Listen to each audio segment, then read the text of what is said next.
Ready to unlock a smoother, more connected Rockstar gaming experience on your PC? First, make sure you have the Rockstar Games title you want to play installed on Steam. Find it in your Steam library. Click the play button. This will initiate the game's launch sequence. Now, the Rockstar Games Social Club launcher will automatically pop up. If you already have a Social Club account, simply enter your email address and password in the designated fields. Go ahead and type in the email and password associated with your Rockstar Games Social Club account. Once you've entered your credentials, click the Sign In button to proceed.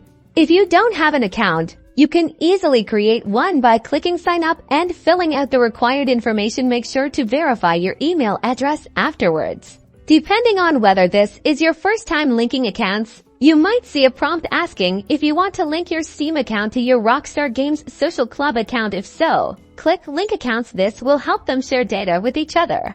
And that's it. Your accounts are now linked. You can seamlessly access your games, synchronize your progress, and enjoy all the social features across both platforms. Now get out there and play.